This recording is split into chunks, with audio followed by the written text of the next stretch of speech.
সব তো দেখলাম, আমরা সব দেখা শেষ করেছি। এই জাতি এখন বিরক্ত, মিথ্যা কথা শুনতে শুনতে আর জাতি মিথ্যুকদেরকে আর সহ্য করতে পারছে না। সব দেখা শেষ করেছি। যারা চলে গেছেন দেশ থেকে, আজকে তো রায় দিছে না? আচ্ছা, রায় তো হয়েছে। অ্যাডভোকেট তাজুল ইসলাম একসঙ্গে মক্কা মদিনা সফর করেছে বহু আগে। সাহসী একজন মানুষ, অনেক সাহসিকতার তিনি পরিচয় দিয়েছেন। সাবেক প্রধানমন্ত্রী তিনি বলেছেন এটা ক্যাঙ্গারু কোর্ট, কিন্তু এই কোর্ট ট্রাইব্যুনাল গঠন করেছে কে বলেন? যে গর্ত খনন করবে সে গর্তে পড়বে। এটাই অস্বাভাবিক না স্বাভাবিক? স্বাভাবিক। ৭১ সালের সেই যদি ইতিহাসকে টেনে ৪০-৫০ বছর পরে এসে যদি এত কিছু করতে পারেন, আমরা পারি নাই। আমাদের সন্তানকে পাখির বাচ্চার মতো গুলি করে হত্যা করেছে জুলাই আন্দোলনে। তাহলে সেটার বিচার কি হওয়া দরকার নাই? শুধু বাপের বিচার দেখবেন, শুধু বাপের বিচার হবে, সন্তানদের বিচার হওয়ার দরকার আছে না? সম্মানিত ভাইয়েরা, অপরাধী যেই হোক না কেন, আইন তার নিজস্ব গতিতেই চলতে হবে। আল্লাহ তুমি বাংলার জমিনকে দ্বীনের জন্য কবুল করো। কোরআনের উপরে যেমন আমরা কোনো বইকে রাখতে দেই না, সম্মানের জন্য আমরা কোরআনের আইনের উপর আর কোন আইনকে আমরা দেখতে চাইও না। আল্লাহ কবুল করুন, জোরে বলে আমিন। সেই কোরআন থেকে কিছু কথা বলতে চাচ্ছি, আমাকে সময় দেবেন তো নাকি? খুব সুন্দর টাইম আমি পেয়েছি, এটাই হলো মাহফিলের আলোচনার উত্তম টাইম। মাঝে মাঝে কিছু কিছু মাহফিলে গিয়ে উঠায় দেয় রাত ৩টার দিকে। রাত ৩টার দিকে কথা বলা মানে কি জানেন? পাগলের সাথে ঘর সংসার করা। আমরা খুব সুন্দর একটা সুইটেবল টাইম পেয়েছি। আমি খুব অল্প সময়ে একটা বিষয়ে ধারণা দিতে চাই। আমরা যে এখানে বসে আছি, আমরা কি এমনি বসে আছি না ইবাদত করছি বলেন তো? মনে হয় এরকম? মনে হচ্ছে তো নাকি? আমরা এখানে বসে আছি কিসের কিসের কিসের মানে কিসের নিয়তে বলেন তো? ইবাদত। আমরা ইবাদত করতে এসেছি। বিড়ি খাওয়া কোন ইবাদত বলেন তো? এটা কি ইবাদত? না। তাহলে এটা কি বলেন? কয় যে কিচ্ছুই না। অনেকে বলে হুজুর এটা কিচ্ছুই না। কিছুই না কোনো উত্তর হয় বলেন? আমরা কোন কাজ মানে অর্থহীন করব না। সব কাজের মধ্যে যেন অর্থবহ ভাবটা থাকে। আমরা এমন ভাবে সকল কাজের আঞ্জাম দেব, জোরে বলি ইনশাআল্লাহ। আমরা ইবাদত করতে এসেছি। আমরা বসে থাকা, দ্বীনের কথা শোনা, এটা একটা ইবাদত। এবং এই তেলাওয়াতে, এই আলোচনায় কোনো লস নাই।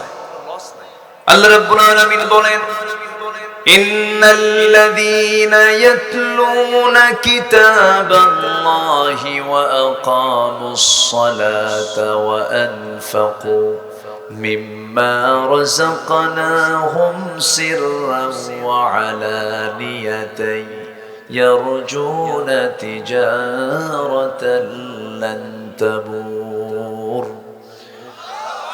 সূরা ফাতিরের ভিতরে আল্লাহ রাব্বুল আলামিন বলেন, নিঃসন্দেহে যারা আল্লাহর কালামকে তেলাওয়াত করবে, নামাজ যারা কায়েম করবে, এবং আমি যা দিয়েছি তা থেকে গোপনে প্রকাশ্যে যারা খরচ করবে, এই তিনটা কাজে তাদের কোনোদিন লস নাই। জোরে বলুন সুবহানাল্লাহ। আমরা লসে যাব না লাভে যাব? কার পরামর্শে? কার পরামর্শে? আল্লাহর পরামর্শে। আমার বন্ধুগণ, মানব জীবনে বান্দার যত কাজ আছে, কোন কাজ ইবাদতের বাইরে নয়। আপনার শৌচকার্যের প্রয়োজন, পেশাবখানায় যাবেন, সেটা মনে হয় ইবাদত নয়? আস্তে কয় বলেন, বলেন কি ইবাদত? আপনি রাত্রিবেলা স্ত্রীর সঙ্গে ঘুমাবেন, এটা আপনার জন্য ইবাদত। সহবাসে মিলিত হবেন, এটা আপনার জন্য ইবাদত। কিন্তু অন্যের বউ না, কিন্তু আবার এটা জন্য নিজের বউ হয়। এখন তো স্বামী স্ত্রীর পরিচয় চাইতে এখন বয়ফ্রেন্ড গার্লফ্রেন্ডের পরিচয়টাই বেশি। এই মাইক এত সোঁসো করে কেন, শোনেন না আপনারা? মাইক হলো কই? দেখেন কেমন হচ্ছে, আপনি শোনেন না? একটু ক্লিয়ার রাখেন সম্মানিত ভাইয়েরা। তাহলে একভাবে রাখেন, বাস এভাবে আছে, এভাবে রাখেন। এখন স্বামী স্ত্রী পরিচয়ের চাইতে এখন বয়ফ্রেন্ড গার্লফ্রেন্ডের পরিচয়টাই বেশি। কোন ছেলে যদি বলে আরেক ছেলেকে, এই তোমার কি গার্লফ্রেন্ড আছে? না তো, তুমি তো মানুষই না, তুমি তো আদিম যুগের মানুষ, তুমি তো আপডেট না। একটা যুবকের জীবনে গার্লফ্রেন্ড থাকবে না, এটা কি হলো? বলে ফেলে। বয়ফ্রেন্ড গার্লফ্রেন্ড মুসলিম কোনো ভাষা নয়, এটা হলো ইউরোপিয়ান আমেরিকান কালচার, ইউরোপিয়ান আমেরিকানদের ভাষা এটা, বয়ফ্রেন্ড গার্লফ্রেন্ড। ওই দেশে ধরেন মেসি, নাম শুনছেন তো? মেসির 4টা ছেলে আছে, 4টা ছেলে মেয়ে আছে। গার্লফ্রেন্ডের সঙ্গে তার পরিচয়, বিয়ে হওয়ার আগে 4 বাচ্চা হয়েছে। কি হওয়ার আগে? বিয়ে হয়ই নাই, সম্প্রতি শুনলাম যে 4 বাচ্চা হওয়ার পরে কয়েকদিন আগে নাকি বিয়ে হয়েছে। এটা হচ্ছে ওদের দেশের জন্য, ওদের কালচার এটা। কিন্তু মুসলমানদের জীবনে কি স্বামী স্ত্রীর সম্পর্ক ছাড়া কোনো গার্লফ্রেন্ড বয়ফ্রেন্ড থাকতে পারে? আসতে বলবেন না, থাকতে পারে? মাইকলা, আপনি মাঝে মাঝে এখানে এসে শুনবেন, এখানে দেখবেন যে এখানে ঠিক আছে কিনা, একটু খেয়াল করুন। কমায় দিতে হবে একটু, হ্যাঁ, আওয়াজ একটু কমানো দরকার মাঝে মাঝে। হ্যাঁ, সম্মানিত ভাইরা, তাহলে এই তো মুরব্বীও বুঝে, শুধু আমি বুঝি না, আমি কিছু বুঝি না। সম্মানিত ভাইরা, তাহলে বয়ফ্রেন্ড গার্লফ্রেন্ড এগুলোতে যারা বিশ্বাসী, তারা কি কখনো এই দেশে ইসলাম কায়েম হোক, পর্দার বিধান জারি হোক, এটা কি চায়? আসতে বলবেন না, চায়? চায় না। সুদখোর যে সুদ খায়, ও কি কখনো ইসলামী আইন চাবে? চাবে না। মদের দোকানদার আমার দেশে 54 বছরে নামাজ কায়েমের আইন পাশ হয়েছে না সুদের আইন পাশ হয়েছে? যাকাতের আইন না মদের আইন? বিয়ের বৈধতা না বেশ্যাবৃত্তির বৈধতা? নোংরামি আইনগুলো পাশ করেছে। কারা পাশ করেছে? যারা মদের আইন, যারা মদের বোতল নিয়ে রাত পার করে, যারা নারীবাজি করে, যারা নাইট ক্লাবে দিনাতিপাত করে। আবার মাহফিল আসলে মনে হয় উনি আসমান থেকে জিব্রাইল নামছে। এরকম চরিত্র আর দেখতে চাই না। নির্বাচন আসলে পরে মাথায় টুপি লাগায় এবং আসরের নামাজ 5 বার পড়ে। কয়বার পড়ে? 5 জায়গায় গিয়ে কয়বার পড়ে? 5 বার পড়ে। এগুলো হচ্ছে সিজনাল ধর্মের ব্যবসায়ী, ঠিক কিনা বলেন? আমরা এগুলো মানি না। আমরা ইবাদত করব নির্দিষ্ট দিন না সব দিন? 1 ঘন্টা না 24 ঘন্টা? 1 মাস না 12 মাস? 12 মাস। ইবাদত এর কি বলে? আমার বন্ধুগণ, এই ইবাদত গুলো যে আমরা করছি, শুক্রবারে জুমার নামাজে যাই, রমজান মাসে 30টা রোজা রাখি, আমার বন্ধুগণ, আমার আপনার যে আমল নামাগুলো দান সদকা করি, মসজিদ মাদ্রাসা বানাই, এতগুলো কিছু করি, এই সমস্ত ইবাদতগুলো আমার আপনার কখনো কবুল হবে না যতক্ষণ না পর্যন্ত আমি 10টি অপকর্ম না ছাড়তে পারবো, 10টা পাপ আমি না ছাড়তে পারবো। 10টি অন্তরায় হবে ইবাদত কবুলের জন্য। 10টা অন্তরায় আছে। এর মধ্যে 1 নাম্বার হলো, প্রত্যেকটা বান্দার মধ্যে যতক্ষণ না মুনাফিকি না বাদ যাবে, ইবাদত কবুল হবে না। নামাজের মধ্যে বললো ইয়াকা না'বুদু ওয়া ইয়াকা নাস্তাঈন, আল্লাহ তোমারই ইবাদত করি। বাইরে আসে করে কি? আল্লাহর আইন বাদ দিয়ে অন্যের আইনের পিছনে দৌড়ায়। আছে কিনা? আছে কিনা? আছে কিনা? এটা কি ইবাদত না ভণ্ডামি? ভণ্ডামি। নামাজের মধ্যে স্লোগান দিল, যখন নিয়ত বাঁধে তখন কি? আরো জোরে, আরো জোরে। যখন রুকুতে যায় তখন কি? সেজদায় গেলে কি? সেজদা থেকে উঠতে কি? নামাজের স্লোগান সমাজেও কোন স্লোগান হবে? নামাজ এবং সমাজের স্লোগান হবে কি বলেন? আরো জোরে, আরো জোরে। যারা এই স্লোগানের সঙ্গে যারা সাংঘর্ষিক ভূমিকা পালন করেন, যারা বলেন যে নামাজে এই স্লোগান থাকবে, সমাজে এই স্লোগান থাকবে না,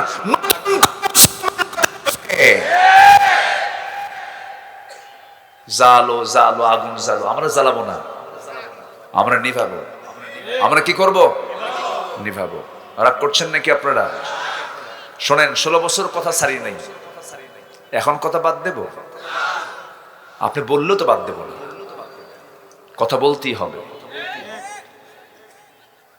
সম্মানিত বন্ধুগণ, তাহলে ইবাদত কবুলের জন্য সবচেয়ে বড় শর্ত হলো 10টা অপকর্ম ছাড়বো আমরা। নাম্বার 1 হচ্ছে মুনাফিকি ছাড়বো। মুনাফিক তো নাই, মুনাফিক দুচ্চেচি আছে, আদম দিঘি আছে। মুনাফিকি করা যাবে? মুনাফিক হলো মুখে এক অন্তরে আরেকটা, ওয়াদা করলে ভঙ্গ করে, আর যখন না সারতে পারে তখন মুখ খারাপ করে। এরকম লোক আছে কিনা বলেন? আচ্ছা, এরপরে যখন কথা বলে তখন শুধু ঘন ঘন মিথ্যা কথা বলে।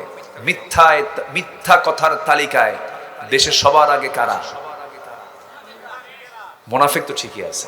কোন শ্রেণী, কোন কোন ধরনের লোকগুলো সবচেয়ে বেশি মিথ্যা কথা বলে বলেন? ওই দেখেন, দেখছেন নেতারা বলে কি কি কয় রে? নেতারা মিথ্যা কথা বলে বলে বলে বলে বলে বলে বলে। বিগত প্রধানমন্ত্রী বললেন আমরা ক্ষমতায় আসলে পরে মদিনার সনদে দেশ চালাবো। দেখছেন কি মিথ্যা কথা বললেন। দল হলো অন ইসলামী, আর বললো যে ক্ষমতায় গেলে পরে আমরা কি কিসের সনদে চালাবো? মদিনার সনদে চালাবো। মদিনার সনদে চালাই নাই তো, মোদির সনদে দেশ চালাইছে। এখন বসে আছে কার দেশে? হ্যাঁ, দেখছেন কি সুন্দর কথা বলে দিল। মামুবাড়ি দিল্লি শব্দটা এসেছে আল্লামা সাইদির মুখ থেকে 25 বছর আগে, 25 বছর। আর সেটা আল্লাহ পাক বাস্তবে রূপ দিলেন হলো 2024-এ এসে। উনি বলেছিলেন গাছের গোড়ায় নাড়া দেব, মামুবাড়ি দিল্লি গিয়ে পড়বা। রাজস্থান ছিল, চেন্নাই ছিল, হায়দ্রাবাদ ছিল, কলকাতা ছিল, আসামের গুয়াহাটি ছিল, ত্রিপুরার আগরতলা ছিল, নেপাল ছিল, ভুটান ছিল, শ্রীলঙ্কা ছিল, মায়ানমারের ইয়াঙ্গুন ছিল, বোনের বাড়ি লন্ডন ছিল, বিয়ে বাড়ি আমেরিকা ছিল। কোথাও পড়লো না, সোজা গিয়ে মামুবাড়ি। সম্মানিত ভাইয়েরা, সম্মানিত বন্ধুগণ, আমার বিশ্বাস টুডে এন্ড টুমরো বাংলার জমিন আল্লাহর দিন কায়েম হবেই হবে। জোরে বলি ইনশাআল্লাহ, আরো জোরে বলি ইনশাআল্লাহ।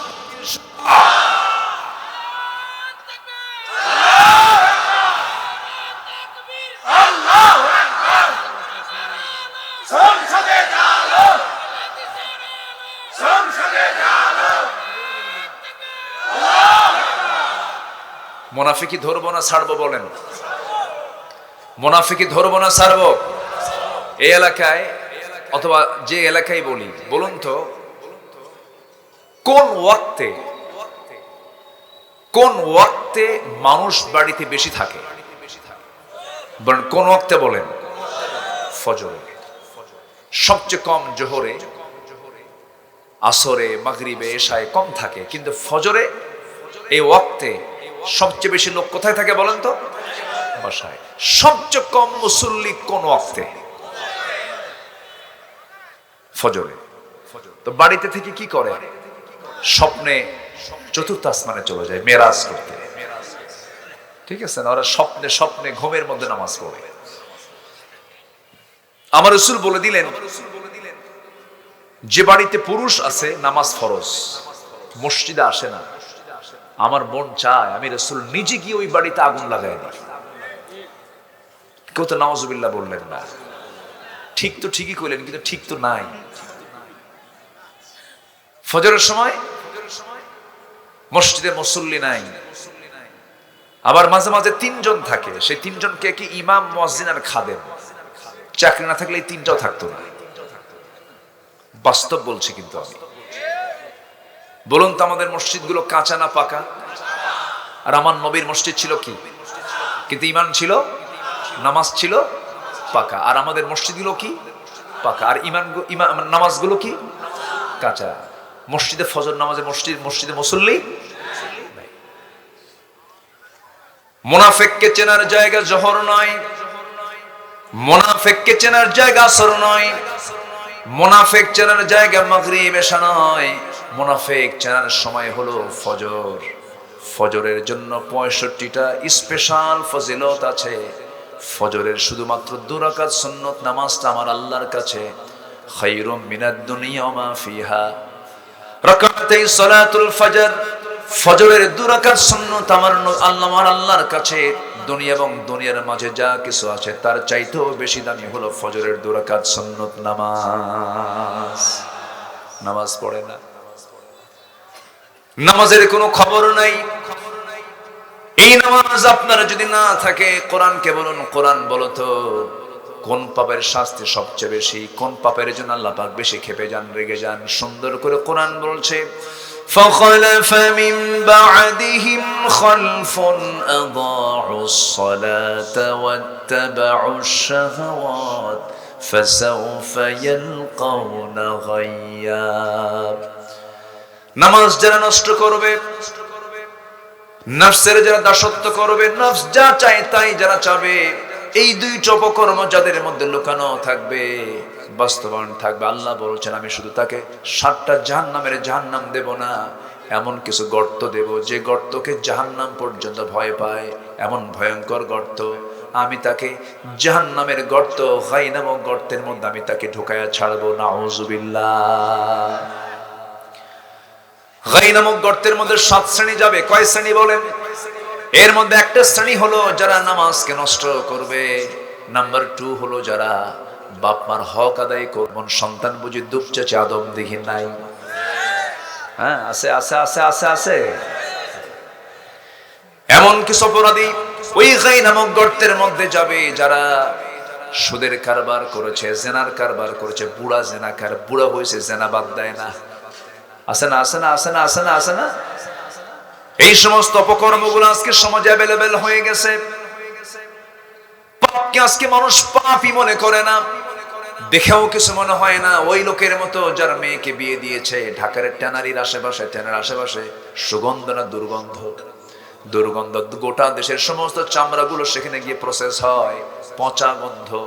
মেয়েকে বিয়ে দিয়ে ওই ট্যানারির পাশে যখন মেয়েকে পাঠায় দিছে তার শ্বশুর বাড়ি, মেয়ে বাপকে ফোন দিয়ে বলে, আব্বা এমন জায়গায় বিয়ে দিছো, গন্ধে থাকতে পারছি না, তাড়াতাড়ি নিয়ে যাও। 10-12 দিন পরে বাবা তার মেয়েকে ফোন দিয়ে বলছে, মা তোকে আজকে নিয়ে আসবো আমাদের বাড়ি। সন্তান বলছে, বাবা আসার দরকার নাই, আগের পচা গন্ধে এখন খুব সুগন্ধ মনে হয়। কথা বলছেন নাই? পচা জিনিসটাই তার কাছে ভালো হয়ে গেছে। আজকের সমাজে যাকাতের কোনো ব্যবহার নাই, সুদ, ঠিক কিনা? আজকে পর্দার পরিবেশ নেই, পর্দাহীনতা, বেহায়াপনা দিয়ে ভরে গেছে।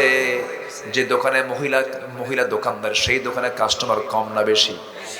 আর যে সমস্ত ভাইরা তাদের মা বোনদেরকে ওই দোকানে বসায়া, বেহায়া করে বসায়া বিক্রি করে, তারা জেনার কাজ করে। আসতে কোন কেন? আসতে কোন? হ্যাঁ, পর্দা যদি থাকে সেখানে কিছু কথা আছে। পর্দার পরিবেশে অনেক কিছুই করা যায়, তবে এরপরেও উত্তম হলো মার্কেটিংটা হলো পুরুষের জন্য। মেয়েদের অনেক কাজ আছে বাড়িতে। বাড়িতে কি কম কাজ বলেন তো? বহু কাজ বাড়িতে মেয়েদের আছে। আমার ভাইরা একটু কান লাগাবেন, মনোযোগ দিয়ে শুনবেন। তাহলে এই দুপচাচি আদমদীঘি এলাকায় যত গ্রাম আছে, প্রত্যেকটা গ্রামকে আপনি তালাশ করুন। মুসল্লি সবচেয়ে বেশি কোন মুসল্লি? জুমার মুসল্লি না ফজরের মুসল্লি? জুমার মুসল্লি এত বেশি জায়গা হয় না। প্রথম কাতারে সেই সমস্ত মুসল্লিগুলো যায়, প্রথম কাতারে গিয়ে বসে, সারা সপ্তাহ নামাজ নাই। মোস কাটা, দাড়ি কাটা, মাথার চুলগুলো উল্লুক ভাল্লুক, এরপরে লুঙ্গিটা পড়ছে মশা, আবার ফাটাফাটি একটা পাঞ্জাবি, সুতির পাঞ্জাবি ইস্ত্রি কইরা জায়নামাজ একটা নিয়ে জায়গা দখল করে হুজুর সামলায় কথা কর। আছে না আছে না আছে না? ওগুলো মুসল্লি, ওগুলো ডাকাত। ওই সমস্ত মুসল্লির কোনো দাম নাই, ওই সমস্ত মুসল্লির কোনো পুরস্কার নাই। ফাওয়াইলুল লিল মুসাল্লিন আল্লাযীনা হুম আন সালাতিহিম সাহুন। আল্লাযীনা হুম ইউরাউনা ওয়া ইয়ামনাউনাল মাউন। জোরে বলুন আল্লাহু আকবার। ওই সমস্ত মুসল্লির ধ্বংস হয়ে যাক যারা লোক দেখানো নামাজ পড়ে, অবহেলা করে নামাজ পড়ে। ওয়াইদা কামু কুসালা, যখন সে নামাজে দাঁড়ায় হেলে ধুলে দাঁড়ায়, মনোযোগ দিয়ে নামাজ পড়ে না। মুনাফিক সব নামাজ পড়তে পারে কিন্তু কিসের নামাজ পড়তে পারে না? বলেন বলেন কিসের? বলেন কিসের? বলেন। তাহলে বলুন সবচেয়ে কম মুসল্লি কোন ওয়াক্তে? বলেন ফজর। এখন বলুন তো আমরা কোন কাতারে আছি? মুমিনের কাতারে না মুনাফিকের কাতারে? আলহামদুলিল্লাহ। দেখেন আলহামদুলিল্লাহ কইছে, আলহামদুলিল্লাহ বলা যাবে? কি বলতে হবে? ফজর কি সবাই পড়তে রাজি আছেন? সবাই কি পড়তে রাজি আছেন? হাত নামান। আমার বন্ধুগণ, আমি বলতে চাই এখানে বহু গ্রামের লোক এসেছেন, পৌর এরিয়া।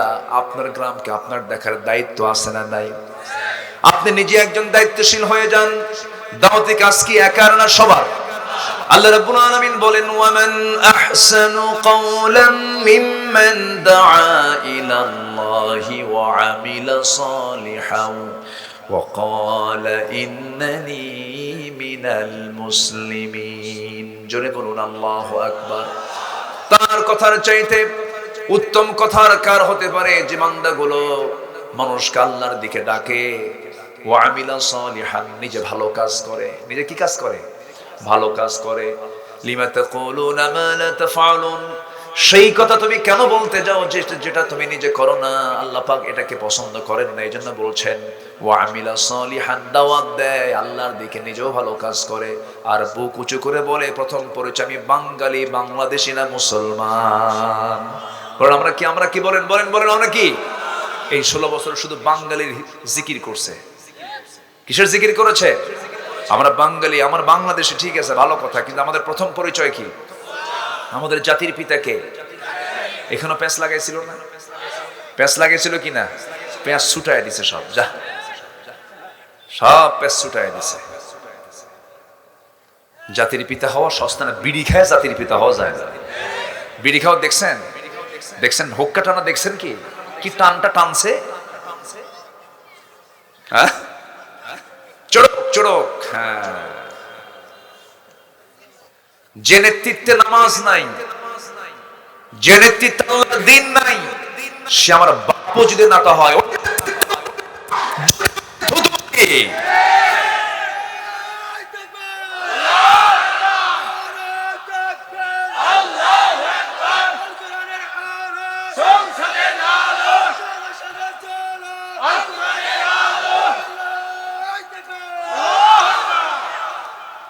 মাশাআল্লাহ, ভালো। ওমরের স্বভাব। বলি আলহামদুলিল্লাহ। মার খাইছি বহু, আর মার খাবো না আমরা। মার খাওয়া সুন্নত, মার দেওয়া সুন্নত, ঠিক কিনা? রাসূল কি শুধু মার খাইছেন নাকি? মক্কায় খাইছেন, মদিনা এসে দিয়েছেন। আমরা এখন এসেছে আমাদের, খালি মার খাবো নাকি সারা জীবন? আল্লাহ বলছেন কুল্লা বানান, গিরাই গিরাই সাইজ কর। কোরআনে আয়াত আছে না নাই? আয়াত আছে না নাই? বেশি বাড়াবাড়ি করবা, ইসলামের বিরুদ্ধে কথা বলবা, ঝাঁটা পেটা করবো। কোন সুযোগ বাতিলদের দেওয়ার কোন সুযোগ নাই। বাতিল তো বাতিলই। বাতিল কি? বাতিল। বাতিল কখনো কাছের হতে পারে না। মুনাফিকি ধরবো না ছাড়বো? বলেন। তাহলে মাহফিল আল্লাহু আকবার, নামাজ আল্লাহু আকবার, মাঠে মিছিলে কি বলেন? আরো জোরে বলেন, আরো জোরে বলেন। আমাদের রবকে বলেন, আমাদের রবকে, আমাদের আইনদাতাকে, আমাদের নেতা একজন মুহাম্মদ সাল্লাল্লাহু, বাস। এর বাইরে আমাদের যাওয়ার কোনো সুযোগ নাই। কিন্তু কিছু কিছু মানুষ আছে, বুজুর্গি দেখে মনে হয় বিশাল বড় বুজুর্গ। না না, আল্লাহ বলছেন ওয়া মিনান নাসি মান ইয়াকুলু আমান্না বিল্লাহি ওয়া বিল ইয়াউমিল আখির ওয়া মা হুম বিমুমিনিন। মানুষের ভিতরে কিছু মানুষ আছে যারা বলে ঈমান এনেছে আল্লাহর উপরে, পরকালকে বিশ্বাস করেছে, কিন্তু না না, আল্লাহ বলছেন ওয়া মা হুম বিমুমিনিন, প্রকৃতপক্ষে তারা কখনো মুমিন হতে পারে না। নবীর পিছনে ইক্তেদা করেছে, নবীর বিরুদ্ধে মসজিদের দেয়ার তৈরি করে ফেলেছে। আছে না এরকম? আছে না? আছে না? আমার নবীর বিরুদ্ধে আন্দোলন করেছে, আবার নবীর পিছনে নামাজও পড়েছে। বদরের উস্কানি দেতা মুনাফিক, উহুদের উস্কানি দেতা মুনাফিক, খন্দকের উস্কানি দেতা মুনাফিক চক্র সারা জীবন বেশি কষ্ট দিয়েছে রাসূলকে মুনাফিকেরা। সেই মুনাফিক আমার দেশেও আছে না নাই? আমরা ধর্মীয় মূল্যবোধে বিশ্বাসী, কিন্তু গাঁজা খায়া শীত হয়ে বসে থাকে। ধর্মীয় মূল্যবোধ, এটা দিয়ে জান্নাত পাওয়া যাবে না। ধর্মীয় মূল্যবোধ মানে একমাত্র ধর্ম দিয়ে, ইসলাম দিয়ে সবকিছু চলার নাম ধর্মীয় মূল্যবোধ। রাগ করছেন নাকি আপনারা? আমার বন্ধুগণ, নবীজি সবচেয়ে বেশি পেরেশান হয়েছেন মুনাফিকের দ্বারা। এইজন্য আল্লাহ রাব্বুল আলামিন রাসূলকে স্পেশাল বলে দিলেন, ইয়া আইয়ুহান নাবিয়্যু জাহিদিল কুফফারা ওয়াল মুনাফিকিন ওয়াগলুয আলাইহিম ওয়া মাআওয়াহুম জাহান্নাম ওয়া বি'সাল মাসীর। জোরে বলুন আল্লাহু আকবার। হে নবী, আপনি জিহাদ ঘোষণা করুন, সংগ্রাম ঘোষণা করে দিন কাফিরদের বিরুদ্ধে, মুনাফিকদের বিরুদ্ধে। মুনাফিক কোনো কাফের নয়, মুনাফিক কোনো মুশরিক নয়। মুনাফিক এক শ্রেণীর মুসলিম নামদারি, যারা কালেমাও পড়ে, নামাজও পড়ে, রোজাও রাখে, কপালও কালো চিহ্ন, কিন্তু চরিত্র হলো মুনাফিক। আছে না নাই? আছে না নাই? সব নামাজ পড়বে, কিন্তু কি নামাজ পড়তে পারবে না? ফজর। আমি প্রত্যেক গ্রাম থেকে যারা এসেছেন সবাইকে বলবো, গ্রামের ভিতরে ফজর নামাজ বাস্তবায়ন কমিটি করবেন। যুবকরা তোমরা করবা, যুবকরা তোমরা এগিয়ে আসলে পরে দেশ এগিয়ে যাবে। যেমন এগিয়ে এসেছো, একদম দুপুরবেলা গিয়ে গণভবনের লাঞ্চ করছো, মুরগির রান খাইছো, ঠিক কিনা বলেন? যুবকরা তোমরাই পারবা সবকিছু চেঞ্জ করে দিতে। যুবকরাই পৃথিবীকে গড়তে পারবে, পৃথিবীকে ভাঙতে পারবে। যুবকরা কোরআনটা বুকে নাও, নামাজটা লালন করো, গ্রাম কমিটি তৈরি করো, নামাজ কমিটি তৈরি করো, ফজর নামাজ বাস্তবায়ন কমিটি, গ্রামের তালিকা করো কোন বাড়িতে কোন পুরুষের জন্য নামাজ ফরজ। একদিন, দুদিন, 3 দিন, 4 দিন, 5 দিন, 7 দিন, 10 দিন দাওয়াত দিবা, সুন্দর করে বুঝাবা, কখনো ধমক দিবা না। উদউ ইলা সাবিলি রাব্বিকা বিল হিকমা। হিকমতের প্রজ্ঞার জ্ঞান যার নাই, সে দাওয়াত দিতে ব্যর্থ হয়ে যাবে। ধমক দিয়ে দাওয়াত হবে না। দাওয়াতের জন্য দাওয়াত আগে দরকার না, ধৈর্য আগে দরকার। বলেন কি আগে দরকার? একজন নবীর মধ্যে খুব রাগ ছিল, সেই নবীর নাম কি বলেন? আল্লাহ পাক তাকে ততদিন পর্যন্ত নবুয়ত দেন না যতদিন না তার ধৈর্য না কমেছিল। খুব রাগ, টোকা মারলি বারুদের মতো জ্বলে। কোন নবী বলেন? কোন নবী? থাপ্পড় মারলি মানুষ মরে। একদিন 2 বছর বয়সে মূসা ফেরাউনকে থাপ্পড় মেরেছিলেন। 2 বছর বাচ্চার থাপ্পড় খায় শীত হয়ে পড়ে বলে, ও আসিয়া, এটাই হবে আল্লাহর পয়গম্বর মূসা। কেন? ওর থাপ্পড়ের ওয়েটি বলে দেয় এটা আল্লাহর নবী হবে। আসিয়া বলছেন, স্বামী আমার এত ভয় করেন কেন? আপনি তো রব। বলতেছেন না, টের পাইছি 2 বছর বাচ্চার যে থাপ্পড় খাইলাম, এটা মনে হয় না 2 বছর বাচ্চার, ওকে মেরে ফেলে দেব। আসিয়া বলছেন, স্বামী আমার, আপনি যদি 2 বছর বাচ্চার থাপ্পড় খায় শীত হয়ে পড়েন, এই কারণে যদি মেরে ফেলেন, জনগণ যখন জানবে আপনার সম্মানটা কোথায় যাবে? তাই তো আসিয়া কাউরে কইও না, ও থাকুক, আল্লাহকে ঠিক আছে বাসুক। যখন সুবহানাল্লাহ। অসম্ভবকে সম্ভব করেন কে? কে করেন? কে করেন? কে করেন? শত্রুকে ঘরে লালন করেন কে? ফেরাউনের শত্রু হলো মূসা, কিন্তু সেই মূসাকে ফেরাউনের ঘরে ধীরে ধীরে বড় করলেন। আমার বন্ধুগণ, ধীরে ধীরে বড় হতে লাগলেন, কিন্তু থাপ্পড় মারা যার স্বভাব, অভ্যাস, মাঝে মাঝে তো প্র্যাকটিস হয়েই থাকে। একটু বড় হয়েছে, এক যুবক বেয়াদবি করে বারবার, প্রচন্ড রাগ উঠে গেছে, রাগের ঠেলায় হাত আগায় দিয়েছেন, মারছেন থাপ্পড়। কিছু কিছু লোকের হাত আগে চলে না, মারছে থাপ্পড়। থাপ্পড় মারার সঙ্গে সঙ্গে মরে গেছে। এবার সঙ্গে সঙ্গে মূসা বলছেন, আরে কি কাণ্ড হয়ে গেল, আমি ওকে শাসন করার জন্য থাপ্পড় মারলাম, তুই ঠিক হয়ে যা, কিন্তু মরে গেছে। আমি তো মারার নিয়তে মারি নাই, মেরে ফেলার জন্য মারি নাই। আল্লাহ, মার্ডার কেসের আসামি আমি নই, তুমি আল্লাহ, তুমি মারছো। আল্লাহু আকবার বল। মূসা, তোমার থাকা যাবে না, দেশ ছাড়ো, হিজরত করো। ইব্রাহিম আলাইহিস সালাম হিজরত করেছেন, মূসা আলাইহিস সালাম হিজরত করেছেন, আমার নবী মুহাম্মদ সাল্লাল্লাহু, তিনিও হিজরত করেছেন। আল্লাহর পয়গম্বররা আরামে দিন যাপন করতে পারেন না। আশাদ্দুন নাসি বালাউল আম্বিয়া ফাল আমসাল সুম্মাল আমসাল। প্রত্যেক মানুষের মধ্যে সবচেয়ে বেশি বালা মুসিবতের সম্মুখীন হয়েছেন আল্লাহর নবীরা। আগুনে ফেলে দেওয়া হয়েছে। কোন নবীকে বলেন? বলেন বলেন বলেন। সমুদ্র বক্ষে নিক্ষেপ করে মাছের পেটে রেখেছেন। কোন নবীকে বলেছেন? এত মুসিবত এসেছে, তারপরও তারা বলেছেন আল্লাযীনা ইযা আসাবাতহুম মুসিবাতুন ক্বালু ইন্না লিল্লাহি ওয়া ইন্না ইলাইহি রাজিউন। জোরে বলুন আল্লাহু আকবার। যত মুসিবত, যত বালা এসেছে, সব জায়গায় তারা আল্লাহর উপরে তাওয়াক্কুল করেছেন, আল্লাহর উপরে ভরসা করেছেন। মুসা আলাইহিস সালাতু ওয়াস সালাম থাপ্পড় মারলেন, থাপ্পড় মারার সঙ্গে সঙ্গে মরে গেছে, হিজরত করতে বাধ্য হলেন। আল্লাহ বলছেন যাও, দেশ ছাড়ো, তোমাকে মেরে ফেলবে, তোমাকে বাঁচাবে না। চলে গেলেন যেদিকে চোখ চলে যায়। চলতে চলতে মাদিয়ান নামক এলাকায় চলে গেছেন। কূপের ধারে দাঁড়িয়েছেন, প্রচন্ড ক্ষুধা। কূপের ভিতর থেকে পানি তুললেন, পান করলেন, জীবনের শক্তি ফিরে পেলেন। সামনের দিকে তাকায় দেখেন সামনে দুটো মহিলা সামনে বালতি নিয়ে দাঁড়ায় আছে। মা ফি মুশকিলা, কি প্রবলেম তোমাদের, এখানে দাঁড়ায় আছো কেন? কূপ থেকে পানি নেব, নিয়ে যাও। পারবো না, ঢাকনা টান দিতে বহু পুরুষ লাগবে, শক্তি নেই আমাদের, আমরা নারী মানুষ, মহিলা মানুষ। আল্লাহ পাক দৈহিক শক্তি পুরুষকে বেশি দিয়েছেন না নারীকে বেশি দিয়েছেন? দোষ কার? আল্লাহর। আল্লাহর দোষ। ওরা কয় সমান অধিকার চাই। সমান অধিকার হবে কেমনে? গায়ের শক্তি কার বেশি? কার বেশি? সমান সমান হলে সংসার হতো? বলেন তো, সমান সমান হলে সংসার হতো? তুইও যা আমিও তাই, তুইও যা আমিও তাই। সমান সমান হবে না তো কখনো, খালি ঘুষাঘুষি হবে, খালি ঘুষাঘুষি। আমার বন্ধুগণ বললেন ঠিক আছে বালতি দাও।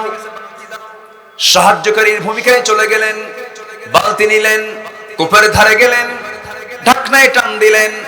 যে ঢাকনা টান দিতে 7 থেকে 8 জন যুবকের প্রয়োজন হয়, বাম হাতে ধরলেন আল্লাহর পয়গম্বর মুসা। আল্লাহ প্রত্যেক পয়গম্বরকে দৈহিক শক্তিশালী করেছিলেন। বাম হাতে ধরলেন, সিটকে পড়ে গেল। 14 হাত দূরে গিয়ে সিটকে পড়লো। দুই মহিলা থরথর করে কাঁপে, আর এটা মানুষ না অন্য কিছু, এটা কি রে বাবা, এত শক্তিশালী কবিউন আজিজ। বালতি হাত দিয়ে হরায় দিয়ে বলতে, যাও তাড়াতাড়ি বাড়িতে চলে যাও, সূর্যাস্তের পরে মেয়েদেরকে বাইরে থাকতে নেই। কিন্তু দুঃখজনক হলো সত্য, আমার দেশে মেয়েরা মার্কেটে যায় সূর্যের আলোতে বেশি না, সূর্যাস্তের পরে। সন্ধ্যার পর অন্ধকার খুব ভাল লাগে, অন্ধকার খুব ভাল লাগে। চলে গেছেন ওই ছোট্ট ওই দুই মহিলা। বাড়িতে পৌঁছে যাওয়ার সঙ্গে সঙ্গে বুড়া বাপ সালাম বিনিময় হওয়ার পরে বলছে, কলিজার টুকরা সন্তান, আজকে এত তাড়াতাড়ি আসলে কেমন করে? সূর্যাস্তের পর তো তোমাদের সময় লেগে যায়, আজকে তাড়াহুড়ো করে কেমন আসলে? কাব্বা, একজন যুবকের সন্ধান পেলাম, খুব শক্তিশালী যুবক, দারুণ শক্তি রাখে। ঢাকনায় হাত দিল, ছিটকে পড়ে গেল।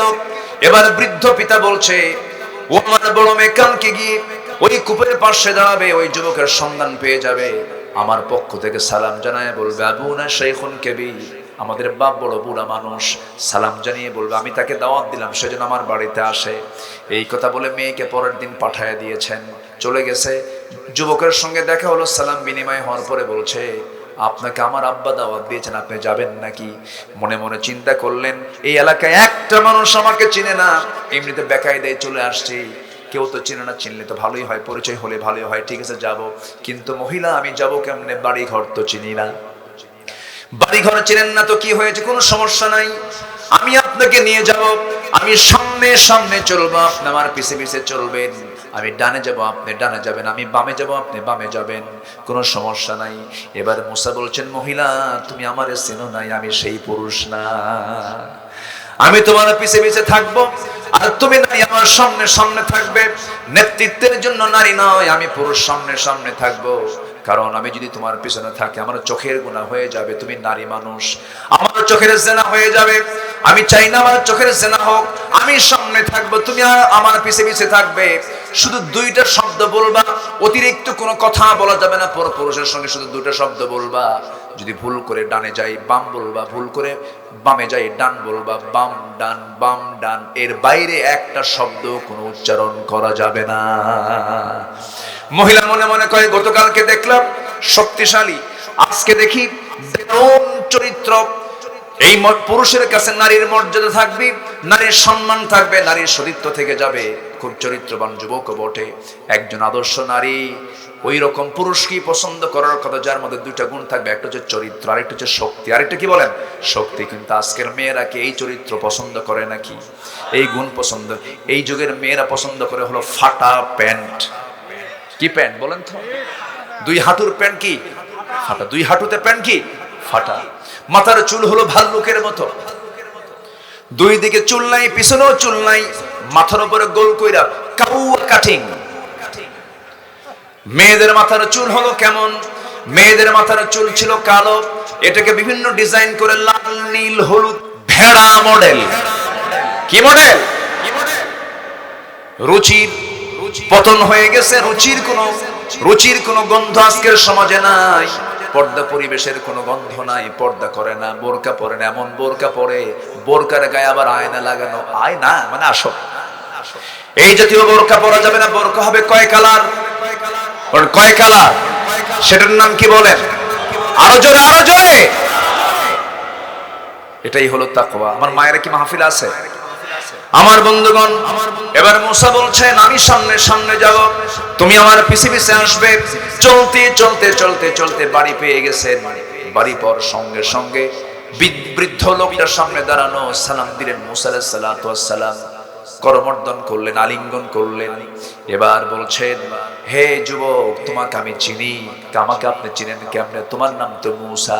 জড়সড় হয়ে গেলেন, হারে আমার চেনা মানে আমার তো বিপদ, আমি তো ঘটনা ঘটাইছি। কি মনে আছে আপনাদের?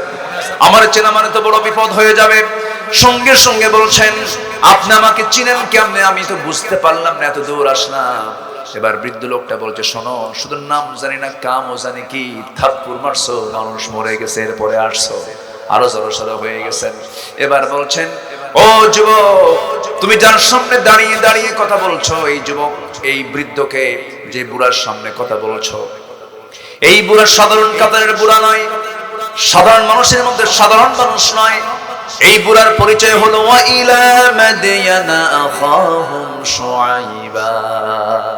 মাদিয়ানবাসীর জন্য আল্লাহ পাক যাকে পয়গম্বর করে পাঠিয়েছেন, আমি হলাম সে আল্লাহর পয়গম্বর শুআইব আলাইহিস সালাতু ওয়াস সালাম। মুসার আনন্দ দেখে, তখন তিনি নবী হন নাই, তখন তিনি নবী হন নাই। যৌবনের পদার্পণ তিনি করেছেন। কেবল যুবক, টকবকে যুবক, খুব রাগ, যুবকদের মধ্যে খুব মেজাজ ধরতরে, কি এটা যৌবনে আসে না, এরকম একটা রাগ রাগ ভাব। এই সময় শুআইব বলছেন, শোনো, কোনো টেনশন নাই, আমি তোমার শত্রু নই, আমি আল্লাহর নবী, তোমাকে আমি পছন্দ করে ফেলেছি, তুমি এসেছো, ভালো কথা। গতকালকে আমার মেয়ে দেখেছো, আজকে আমার মেয়ে দেখেছো, এই দুইটা মেয়ের যে কোনো একটা মেয়েকে আমি তোমার সঙ্গে বিয়ে দেব। বিয়ে কি করবা নাকি মুসা বলো? যখন তখন। কি বলতেছে? কি বলতেছে বলেন? যখন তখন বিয়ে করবো মানে এক পায়ে খাড়া। কয় পায়ে? এক পায়ে খাড়া। কিন্তু মেয়ের বাপ শুআইব বলছেন, শোনো, আমার মেয়েকে যে তোমার সঙ্গে বিয়ে দেব, কিন্তু তোমার ব্যাকগ্রাউন্ড তো খারাপ, কেন? থাপ্পড় মারলেই মানুষ মরে, এখন বিয়ে দেওয়া যাবে না। বিয়ে দেব, একটু দেরি আছে, একটা কাজ করতে হবে। কি কাজ? আমার বাড়ির ছাগলগুলো তোমার পালতে হবে। 8 বছর অনার্স কোর্স, 10 বছর মাস্টার্স কোর্স, এই যদি কোর্সটা যদি কমপ্লিট করতে পারো, 10 বছর পূরণ হয়ে যাবে, আমি মেয়েকে বিয়ে দেব, এই কাজ তোমাকে করতে হবে। মুসা নিজেকে ভাগ্যবান মনে করে, হারে নবী আমাকে আদর করে আমাকে দায়িত্ব দিয়েছেন। কিন্তু পৃথিবীতে যত জীবজন্তু আছে, এর মধ্যে সবচাইতে শান্ত ভদ্র প্রাণীর নাম হতেছে ছাগল। কি শান্ত, শান্ত, শান্ত, দারুণ শান্ত। শুধু অশান্ত নয়, তেড়া। কি কি? শুধু তেড়া না, মহা তেড়া। একবার যদি ব্রেক মারে, সেই ব্রেকটা হলো ছাগলের দুইটা পা সামনে যদি একবার মাটিতে গেড়ে দেয়, দড়ি ছিঁড়বে, আপনি নড়বেন মাগার, ছাগল নড়বে না। যা, আমি যাব না। সেই ছাগল পালার দায়িত্ব আল্লাহ রাব্বুল আলামিন প্রত্যেক নবীকেই দিয়েছেন, তার অংশ হিসেবে আল্লাহ পাক মুসাকেও দিয়েছেন 10 বছর। ইবনে কাসির বলছে, তার তাফসিরে লিখেছেন, সর্বশেষ দিন 10 বছর পূর্ণ যে দিন পূর্ণ হবে, সেই শেষতম দিনে ছাগলগুলো নিয়ে তিনি বাড়িতে ফিরছিলেন। হঠাৎ করে একটা ছাগল পাল থেকে একদিকে এক দৌড় মারলো। সেই দৌড় মারা ছাগলের দিকে মুসাও দৌড়ান, ছাগলও দৌড়ায়। বলেন তো নবীর সঙ্গে পারবে নাকি? আসতে বলেন নবীর সঙ্গে পারবে নাকি? এই পৃথিবীতে সবচেয়ে কাদের গায়ে শক্তি বেশি ছিল বলেন? নবীদের গায়ে। আল্লাহ পাক আমার নবীর মধ্যে 100 জন জান্নাতি পুরুষের শক্তি দান করেছিলেন। জোরে কোন সুবহানাল্লাহ। কয়শো? 100। আমার নবীর গায়ের শক্তিটা সবচাইতে কি বেশি ছিল এবং সুন্দর ছিলেন সবচাইতে বেশি। আমার বন্ধুগণ, শেষ পর্যন্ত কি হলো? ছাগলগুলো নিয়ে আসার পথে একটা ছাগল একদিকে দৌড় মেরেছে। সেই দৌড় মারা ছাগলের পিছনে পিছনে তিনিও দৌড়ান, ছাগলও দৌড়ায়, পিছনে তিনিও দৌড়ান। শেষ পর্যন্ত ধরে ফেললেন ছাগলটাকে। ধরে ভাবলেন যে মেরেই ফেলবো রে। খেপে গেছেন, রেগে গেছেন। দুই হাতে শক্ত করে ধরে সামনে চড়ায় নিয়েছেন। মারবেন, আছাড় মেরে মেরে ফেলবেন। লক্ষ্য করে দেখেন বেচারা ছাগলটার চোখ মুখে দারুণ ভয়, খুব কাঁপতেছে ভয়ে। ওইদিকে লোমকূপ দিয়ে ঘামগুলো টপ টপ করে পড়তেছে। মুসা মনে মনে চিন্তা করলেন, তোরে মাইরা কি লাভ? তুই তো ছাগল। পাগলে কিনা বলে ছাগলে কিনা খাই, মেরা তোরে লাভ কি? আস্তে করে দুই পা ছেড়ে দিয়া ছাগলটাকে বুকের মধ্যে আলিঙ্গন করে নিয়ে আদর করলেন, তাকে মোহাব্বত করলেন, ভালোবাসা দিলেন, দয়া মায়া প্রকাশ করলেন। আল্লাহ বললেন, মুসা তোমার রাগ কমে গেছে, নবুয়ত দিয়ে দিলাম। জোরে বলুন সুবহানাল্লাহ। তাহলে ধৈর্যের দরকার আছে না নাই? এই যে বসে আছেন, এটা কি? জোরে করে এটা কি বলেন? ধৈর্য। নামাজ আগে না ধৈর্য আগে? ধৈর্য। ধৈর্য ছাড়া নামাজ হবে? কিছু কিছু মুসল্লি আছে খালি গাউসুল খায় মসজিদে গেলে পড়ে, আছে না? খালি ঘড়ি দেখে। ঘড়ি দেখবে কি ইমাম না মুসল্লি? বলেন ঘড়ি দেখার দায়িত্ব কার? ইমামের। আর এখন ঘড়ি দেখে কারা? মুসল্লি দেখেন হুজুর ওর সবচেয়ে বড় বেয়াদব। আসতে কোন কেন? আসতে কোন কেন? ঘড়ি দেখার দায়িত্ব কে নেবে? ইমাম। উনি ওনার পছন্দ অনুযায়ী আলোচনা করবেন, কথা বলবেন, নামাজ পড়াবেন। এই জায়গায় কোন মুসল্লির কোন ইন্টারফেয়ার চলবে? আদব যদি না থাকে সব শেষ হয়ে যাবে। আমরা আদব রক্ষা করব। জোরে বলি ইনশাআল্লাহ। বাবা ছেলে কথা বলছে, আওয়াজ বেশি হবে কার? আস্তে কয়, আরো জোরে বলেন, আরো জোরে বলেন। আর এখনকার বাচ্চাদের আওয়াজ বেশি না বাপের আওয়াজ বেশি? বেশি বোঝো বাপ। কি আছে কিনা? এক ধমক খায় বাপ থরথর করে কাঁপে আর মরে। মুরবি খুন্দি বাপ বদদোয়া দেয়। আছে না এরকম সন্তান বহু? আছে না নাই? ছুরি নিয়ে বাপকে মারতে আসে। কেন আসে জানেন? এটার কারণ আছে। এগুলোর কারণ হলো শিক্ষাটা ইসলাম দিতে পারি নাই, কোরআন সবক দিতে পারি নাই। এই কোরআনের সবক যে সিনায় থাকবে, আমি হলফ করে বলবো পৃথিবীর কোন বৃদ্ধাশ্রমে কোন আলেমের বাপকে দেখতে পাবেন না, কোন হাফেজের বাপ মাকে দেখতে পাবেন না। বাংলাদেশের গাজীপুরে যান, আমি পরিদর্শন করেছি, ভিজিট করেছি। ওখানে কোন আলেমের বাপ নাই, আলেমের মা নাই। আচ্ছা, সেখানে ইঞ্জিনিয়ারের বাবা, ডাক্তারের মা, বড় বড় অফিসারের মা, বিসিএস ক্যাডারের মা, ওরা ওদের মাকে নিয়ে বউর সাথে একসঙ্গে থাকতে লজ্জা পায়। বউ খিটখিট করে, সন্তানরা খিসমিস করে। কিন্তু ইসলাম যদি থাকতো সন্তানদেরকে সেই সুযোগই দিত না। আমার মা আগে গোড়া পড়ে, ঠিক কিনা? কোরআনকে প্রশ্ন করুন, কোরআন বলে দাও। টাকা পয়সা দিয়েছি, কোথায় খরচ করবো আল্লাহ বলে দাও।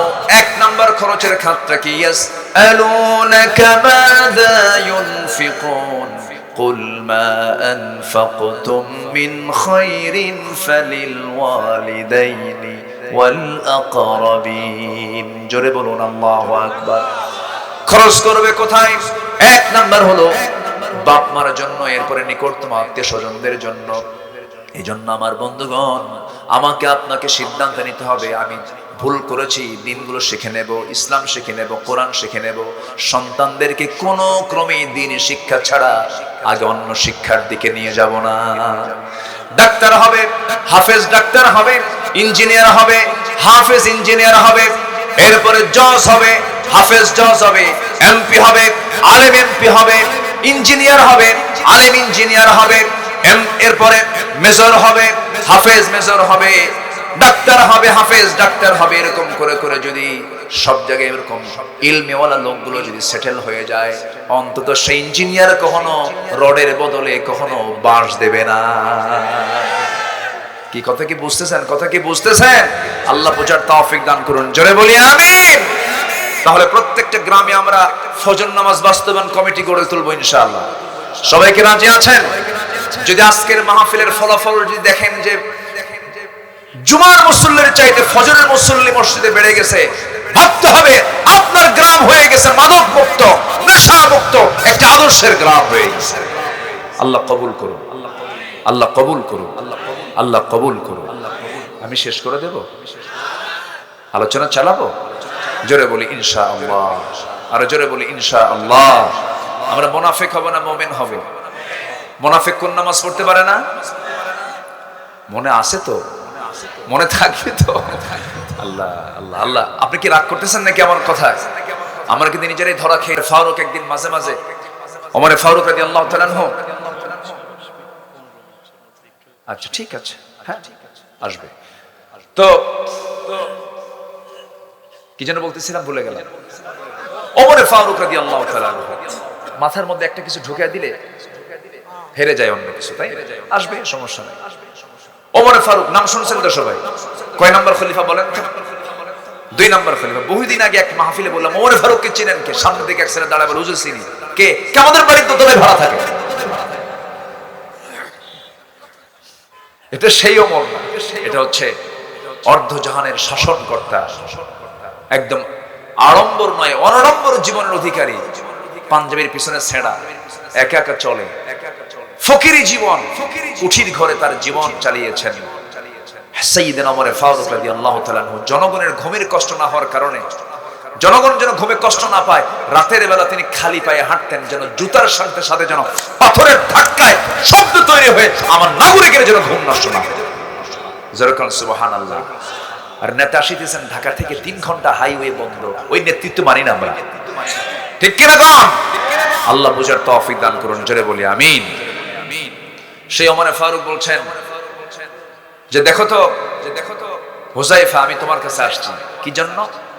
আমি হুযায়ফার কাছে আসছি এই জন্য, আমি ওমর তোমার কাছে আমার রাসূল মুনাফিকদের একটা তালিকা দিয়েছেন, সেই তালিকার ভিতরে আমি ওমর আমার নামটা আছে নাকি একটু দেখো তো। আমি মনে হয় ওমর মুনাফিক হয়ে গেছি। আহারে, এই কথা শোনার সঙ্গে সঙ্গে হুযায়ফা কেঁদে কেঁদে বলছেন, ভাই ওমর আপনি আমার কাছে এসে কি বললেন? আপনার ব্যাপারে রাসূল তো বলেছেন ওমর ফিল জান্নাহ, আমার ওমর জান্নাতি। যেরকম সুবহানাল্লাহ। কিন্তু সন্দেহ করেছেন আমি যেন মুনাফিক হয়ে গেছি। নাফাকা হানজালা, নাফাকা হানজালা চিৎকার মেরে মেরে নবীর কাছে এসে বলছেন হুজুর মুনাফিক হয়ে গেছে হানজালা। কেন? আপনার সামনে দুনিয়ার কথা মনে হয় না, বাড়িতে গেলে পরে বউ বাচ্চার কথা মনে হয়। হুজুর হুজুর আমি বুঝি হানজালা মুনাফিক হয়ে গেছে। সঙ্গে সঙ্গে রাসূল বলছেন না রে না হানজালা, বিয়ে আমার সুন্নত, ব্যবসা আমার সুন্নত, আমার উম্মতের বৈরাগ্য হলো জিহাদের ময়দান। হানজালা তুমি মুনাফিক হও নাই। জোরে কোন সুবহানাল্লাহ। আমার বন্ধুগণ, নাম্বার 2 হলো ইবাদত কবুলের জন্য নাম্বার 2 শর্ত হলো নামাজ অলসতা ত্যাগ করতে হবে। নামাজটা সুন্দর করে পড়তে হবে। as-salatu ala waqtiha inna as-salata kanat ala al-mu'minina kitaban mawquta। সময় মতো নামাজ পড়ব আমরা। সবাইকে রাজি আছেন? রাজি আছেন ইনশাআল্লাহ? 5 ওয়াক্ত নামাজ পড়বেন। কার একটা হাত তুলে দেখেন তো দেখি। জোরে বলি ইয়া আল্লাহ ইয়া রহমান। আমাদেরকে ফজর, যোহর, আসর, মাগরিব, ইশা 5 ওয়াক্ত সালাত আদায় করার তৌফিক তুমি আল্লাহ দিয়ে দাও। জোরে বলি আমিন, আরো জোরে আমিন, আরো জোরে আমিন। নাম্বার 3 হলো আল্লাহ এবং রাসূলের চরম অবাধ্যতা এবং সীমা লঙ্ঘন যারা করবে তাদের কোন ইবাদত কবুল করবেন না যিনি, তিনি কে? আল্লাহ রাব্বুল আলামিন বলেন وَمَن يَعْصِ اللَّهَ وَرَسُولَهُ وَيَتَعَدَّ حُدُودَهُ يُدْخِلْهُ نَارًا خَالِدًا فِيهَا وَلَهُ عَذَابٌ مُهِينٌ। যারা আল্লাহ এবং রাসূলের সঙ্গে নাফরমানি করবে এবং সীমা লঙ্ঘন যারা করবে, সীমারেখা যারা লঙ্ঘন করবে, আল্লাহ তাকে আগুনে প্রবেশ করাবেন। সেখানে সে স্থায়ী হবে, তার জন্য রয়েছে অপমানজনক একটা আযাব। নাউযুবিল্লাহ। নবীকে ভালোবাসার প্রয়োজন আছে না নাই? আসতে বলবেন না আছে না নাই? একজন পাগল সাহাবী দিন গ্রহণ করেছেন। দিন গ্রহণ করার কারণে আপন চাচা বাদ ছেড়ে গেল, সামনে দাঁড়িয়ে বলছে, ভাতিজা শুনলাম তুমি নাকি কালেমা পড়েছো। তিনি বলছেন আপনি শুনবেন কেন, আপনি দেখেন, আশহাদু আল্লা ইলাহা ইল্লাল্লাহু ওয়াহদাহু লা শারীকা লাহু ওয়া আশহাদু আন্না মুহাম্মাদান আবদুহু ওয়া রাসূলুহু। হেদায়েতের মালিক কে? আসতে বলবেন, হেদায়েতের মালিক কে? আল্লাহ। চাচা কালিমা পড়ে নাই, ভাতিজা কালিমা পড়ে নিয়েছে। এবার চাচা বলছে, ভাতিজা সব ছাড়বো কিন্তু বাপ দাদা ছাড়বো না। বাপ দাদাও সোর, আমিও সোর। এরকম আছে না, কিছু লোক আছে না, আমার বাপ যে দল করে গেছে সেই দলকে আর ছাড়া যায়? আমার বাপও জাহান্নামে, আমিও জাহান্নামে। যেরকম নাউযুবিল্লাহ, এটা করা যাবে না। সঙ্গে সঙ্গে ভাতিজা বলছে, চাচা আপনার বাপ আপনার দাদা ভুল পথে ছিল, গোমরা ছিল, আমি তো গোমরার পথে যাব না, আমি কালেমা পড়ে নিয়েছি। এবার চাচা থাপ্পড় মেরে সন্তানটাকে ভাতিজাকে ফেলে দিয়া রক্তাক্ত করে এবার বলছে, তোর সমস্ত সম্পত্তি সবাইকে নিয়ে, সব কমের লোককে ডেকে নিয়ে জোর করে আদায় করে ছাড়বো। এবার ভাতিজা মুচকি হাসি মেরে বলে, চাচা সম্পদটা আপনি দেখলেন, কিন্তু আমার ইমানের কাছে সম্পদের কোনো মূল্য নাই, জোরাজুরি করার দরকার না, আমি আপনার ভাতিজা আব্দুল্লাহ অনায়াসে দিয়ে দিলাম। রাগ কমে নাই, এক পর্যায়ে পরনের লুঙ্গিটা পর্যন্ত খুলে নিয়েছে, উলঙ্গ করে ঘর থেকে রাস্তায় বের করে দিয়েছে। সে আব্দুল্লাহ মার দরজায় গিয়ে নক দিয়ে বলছেন, মা দরজা খোলো, আমার দিকে তাকাইও না, কালিমা গ্রহণ করেছি, দিন গ্রহণ করেছি, নবীকে মেনে নিয়েছে, নবীর আনুগত্য গ্রহণ করেছি, আমাকে উলঙ্গ করে আমার চাচা ঘর থেকে বের করে দিয়েছে। আমার গায়ে কোনো কাপড় চোপড় নাই। বাবা মা দেখো তো, ঘরের মধ্যে কোনো সামান্য কিছু কাপড়ও যদিও থাকে আমাকে সতর্ক রাখতে হবে। এই কথা বললেন, মা ঘর থেকে এক খণ্ড কাপড় তার হাতে দিয়ে দিল। সে এক খণ্ড কাপড় দিয়ে কোনো মতো সতরটা ঢাকলেন আব্দুল্লাহ। এবার বলছেন, মা পৃথিবীর কোনো দরবার ভাল লাগে না, আমার শ্রেষ্ঠ দরবার আমার নবীর দরবার। মা আমার জন্য দোয়া করো। আমি রওনা দিলাম, শীতকাল, প্রচন্ড শীতের ভিতরে একাকী রওনা দিয়েছেন, পায়ে হেঁটে রওনা দিয়েছেন, চলে গেছেন মদিনায়। নবীর হুজরাখানার সামনে, দরজার সামনে গিয়ে করাঘাত করছেন, নক করছেন। আমার নবী যে দরজা খুলে দেখেন থরথর করে কাঁপতেছে একজন যুবক, গায়ে কোনো কাপড় চোপড় তেমন নাই। কিচ্ছু বললেন না, ভিতরে ঢুকলেন। আমার নবীর ব্যবহৃত সুন্দর দুইটা জুব্বা আস্তে করে বাইরে বের করে দিয়ে বলছেন, আব্দুল্লাহ জুব্বা পড়ো। হুজুর আমার চাচা আমার শরীর থেকে কাপড় চোপড় খুলে নিয়েছে। রাসূল বলছেন, তোমার চাচা তোমাকে উলঙ্গ করে বিদায় করে দিয়েছে, আর বিশ্বনবী তোমার গায়ে তার নিজের গায়ের জুব্বা উপহার দিয়ে দিয়েছে। কোনো টেনশন নাই। আব্দুল্লাহ তুমি কি বলতে চাও বলো, তুমি কিছু চাও নাকি আল্লাহর কাছে? হ্যাঁ চাই। কি? আল্লাহ যেন আমাকে মৃত্যু রাসপাত শহীদ হিসেবে কবুল করে নেন। আমার নবীজি দুহাত উঁচু করে আল্লাহর দরবারে দোয়া করছেন, ও আল্লাহ আমার কলিজার টুকরা আব্দুল্লাহর জান মালকে তুমি আল্লাহ কাফের বেঈমানদের জন্য হারাম করে দাও। আল্লাহু আকবার বলেন। এই দোয়াটা যখন করলেন সঙ্গে সঙ্গে আব্দুল্লাহর মন খারাপ হয়ে গেল। আব্দুল্লাহ বলে ফেললেন, ইয়া রাসূলুল্লাহ আমি চাইলাম কি, আপনি করলেনটা কি? আমি তো শহীদ হতে চাই, আপনি যদি আমার জানমাল কাফের বেঈমানদের জন্য হারাম ঘোষণা করে দেন আমি শহীদ হব কেমনে? রাসূল বলছেন, আব্দুল্লাহ রে বুঝতে ভুল, তুমি এমন চিন্তা করো কেন? শাহাদাতের তামান্না যদি লালন হয়, ওয়া ইম্মা তাআলা ফিরাশিহি, তোমার মউত যদি বিছানায় হয়ে থাকে আল্লাহ তোমাকে শহীদের দরজা দিয়ে দেবেন। আব্দুল্লাহ চিন্তা করো না, যাও কোরআন দিলাম, আসহাবে সুফফায় সদস্য হয়ে যাও। জোরে জোরে কোরআন পড়েন, চিৎকার করে কোরআন পড়েন। এই অবস্থা দেখে সাহাবীরা বিরক্ত হয়ে নবীর কাছে এসে নালিশ করলেন, হুজুর নতুন একজন সাহাবী আসছে, কে? আব্দুল্লাহ জোরে জোরে কোরআন পড়ে। সেজন্য আস্তে আস্তে কোরআন পড়ে। রাসূল বলছেন, আব্দুল্লাহর ব্যাপারে তোমরা কিছু বলতে যেও না, কারণ আব্দুল্লাহ ঈমান আনতে নিয়ে আমাকে মহব্বত করতে গিয়ে দুনিয়া বিক্রি করে সেই ঈমানটাকে টিকে রেখেছে। জোরে কোন সুবহানাল্লাহ। আব্দুল্লাহ জোরে জোরে পড়ো, কেউ বাধা দিও না। আমার নবীজি তাকে কাছে কাছে রাখতেন। যুদ্ধের ডাক চলে এলো, আমার নবীজি মদিনা থেকে অভিযানে বের হলেন। রাসূল বলছেন, আমার আব্দুল্লাহ কোথায়, আমি ওকে সাথে নেব আজকে। সাথে নিয়ে রওনা করলেন, চলে গেলেন সেই অভিযানে। অভিযান শেষ হয়ে গেল, ফেরত আসার সময় আমার নবীর কাছে সংবাদ আসলো, হুজুর আপনার প্রিয় সাহাবী আব্দুল্লাহ মারাত্মক আহত, মারাত্মক অসুস্থ। রাসূল বলছেন, আমরা আব্দুল্লাহর সেবা করো, শুশ্রূষা করো। তিন দিন পর আমার নবীর কাছে নিউজ চলে আসলো, হুজুর আপনার প্রিয় সাহাবী কলেজের টুকরা আব্দুল্লাহ আর দুনিয়াতে নাই। আমার নবীজি কান্নায় ভেঙে পড়লেন। এবার বলছেন সাহাবীরা, আমার আব্দুল্লাহর জানাজার নামাজটা আমি কাউকে পড়াতে দেব না। রাসূল বলছেন, ও আমার সাহাবীরা তোমরা প্রস্তুতি নিয়ে নাও, গোসলের আয়োজন করো, জানাজার জন্য কাফনের কাপড় পরায় দাও। আব্দুল্লাহর জানাজার ইমামতের দায়িত্ব আমি রাসূল নিজের কাঁধে তুলে নিয়েছি। জানাজা শেষ হয়ে গেল। জানাজা সম্পূর্ণ হওয়ার পর রাসূল বলছেন, সাহাবীরা রে, আমার কলিজার টুকরা আদরের দুলা আমার আব্দুল্লাহ, কবরটা তোমরা কোথায় খনন করেছো? হুজুর ওই যে দুই পাহাড়ের চিপায়।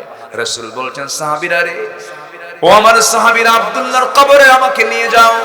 রাসূল চলে গেলেন, কবরের সামনে দাঁড়ায় বলছেন, সাহাবীরা আমার আব্দুল্লাহর কবরে আব্দুল্লাহকে রাখার জন্য আমি কাউকে দায়িত্ব দেব না, আমি রাসূল নিজে নেমে আমার কলিজার টুকরা আব্দুল্লাহকে কবরে শোয়ায় দেব। আমার নবীজি নিজে নামলেন, নিজে নেমে বলছেন, আবু বকর ডানে নামো, ওমর বামে নামো। কয়জন নামলেন? তিনজন নামলেন। আমার নবীজি হাত টাগায় দিলেন। আমার নবীজি হাত টাগায় দিয়ে বলছেন, ওরে আমার সাহাবীরা, আমার কলিজার টুকরা আব্দুল্লাহকে হাতে তুলে দাও। হাতে তুলে দেওয়ার সঙ্গে সঙ্গে রাসূল বলছেন, আবু বকর মাথাটা ধরো, ওমর পাটা ধরো। তিনজন মিলে কবরে শোয়া দিলেন। শোয়া দেওয়ার পর নবীজি দোয়া পড়তে লাগলেন। দোয়া পড়তে পড়তে এক পর্যায়ে বুকের উপরে হাতটা রেখে বলছেন, আরশের মালিক আল্লাহ, এই মুহূর্ত পর্যন্ত, এই সময় পর্যন্ত আমি রাসূল, আমি আব্দুল্লাহর উপরে সন্তুষ্ট আছি, রাজি আছি। ও আল্লাহ, দয়া করে আমার আব্দুল্লাহকে তুমি আল্লাহ কবুল আর মঞ্জুর করে নাও। আমার নবীজি এমন করে যখন দোয়া করছিলেন, সেই সাহাবী, যে সাহাবীর নাম সাদ বিন আবি ওয়াক্কাস, সমুদ্র তরঙ্গ ঘোড়ায় চড়ে পাড়ি দিয়েছিলেন, সেই সাদ বিন আবি ওয়াক্কাস রাদিয়াল্লাহু তাআলা আনহু চিৎকার মেরে হাত উঁচু করে আল্লাহর সামনে দোয়া করে বলছেন, আহারে পোড়া কপাল আমি সাদ, আজকে যদি আমি জীবিত সাদ না হয়ে যদি ওই কবরের বাসিন্দা হতাম, কত ভাগ্য আমার ভালো হতো, যে কবরবাসীকে দাফন করার জন্য আমার পৃথিবীর সেরা সেরা মানুষ তিনজন তার কবরে নেমে যায়। জোরে কোন সুবহানাল্লাহ। আমার ভাইরা, এই জন্য নবীর আনুগত্য আমরা করব, ঈমানকে আমরা লালন করব, যত্ন করব। আমার বন্ধু, ইবাদত কবুলের শর্ত হলো 10টা। কয়টা বলেন? 10টা। 3 নাম্বার চলে, নাম্বার 4 হলো আল্লাহর সঙ্গে শিরিক করা। শিরিক করলে দোয়া কবুল হবে না, ইবাদত কবুল হবে না। ইন্নাল্লাহা লা ইয়াগফিরু আন ইউশরাকা বিহি ওয়া ইয়াগফিরু মা দুনা যালিকা লিমান ইয়াশা ওয়া মান ইউশরিক বিল্লাহি ফাকাদ যাল্লা দালালাম বাঈদা। সূরা নিসা আয়াত নম্বর 116। শিরিক করবে যে জান্নাত পাবে না, সে শিরিক করবে যে জান্নাত হারাম হয়ে যাবে তার জন্য। আমার বন্ধুগণ, শনিবারে বাঁশ কাটা যাবে না, মঙ্গলবারে বিয়ে দেওয়া যাবে না, বৃষ্টির দিন বিয়ে করা যাবে না, সকালবেলা বাকি দেওয়া যাবে না। আছে এগুলো, আছে আছে আছে আছে। এগুলো বিশ্বাস করা হালাল না হারাম? হালাল না হারাম? হারাম। যাও মাজারে গিয়ে সেজদা দিয়ে আসো, সেখানে কিছু কি দিয়ে আসো? ছাগল দিয়ে আসো, কুত্তা দিয়ে আসো। এগুলো হারাম। এগুলো কি বলেন? এগুলো কি বলেন তো? হারাম। এগুলোর ধারে পাশে আমরা যাবো না। জোরে বলি ইনশাআল্লাহ। আরো জোরে বলি ইনশাআল্লাহ। যেটা শিরক, সেই শিরকের ঠিকানা হবে জাহান্নাম। শিরকের ঠিকানা হবে কি? জাহান্নাম। শিরকের জন্য জাহান্নাম। ওয়া ইউশরিক বিল্লাহ ফাকাদ হারামাল্লাহু আলাইহিল জান্নাহ। আমরা শিরকের ধারে পাশে যাব না কখনো। সবাই রাজি আছেন তো ইনশাআল্লাহ? আল্লাহ কবুল করুন। জোরে বলি আমিন। আরো জোরে বলি আল্লাহুম্মা আমিন। নাম্বার 5, সামনে পেছনে যারা পরনিন্দা করবে তাদের কোনো দোয়া কবুল হবে না। আছে এরকম লোক? আছে। ওয়াইলুল লিকুল্লি হুমাযাতিল লুমাযাতিনিল্লাযী জামা'a মালাহু ওয়া 'আদ্দাদাহু ইয়াহসাবু আন্না মালাহু আখলাদাহু। নাম্বার 6 হলো আল্লাহকে যারা ভুলে থাকবে, মন্দ কাজের যারা আদেশ করবে, তাদের কোনো দোয়া কবুল হবে না। আল মুনাফিকুনা ওয়াল মুনাফিকাত বা'দুহুম মিন বা'দ ইয়া'মুরুনা বিল মা'রুফ ইয়া'মুরুনা বিল মুনকারি ওয়া ইয়ানহাউনা 'আনিল মা'রুফ ওয়া ইয়াকবিদুনা আইদিয়াহুম নাসাল্লাহা ফানাসিয়াহুম ইন্নাল মুনাফিকিনা হুমুল ফাসিকুন। মুনাফিক যারা, তাদেরকে আরেকটা আল্লাহ পাক লকব দিচ্ছেন, ওরাই ফাসিক। তাহলে মুনাফিক যারা হয় ওরা আবার কি হয় বলেন? এই কার লকব? এই লকবগুলো কে দিয়েছেন বলেন তো? যারা মুনাফিক হবে তারা আবার কি বলে, মানে মুনাফিক হওয়ার সঙ্গে সঙ্গে সে আবার কি হয়ে যায়, ফাসিক হয়ে যায়। শেষ করে দিই, হ্যাঁ চালাবো, আলোচনা চলো, হুজুর মরুক।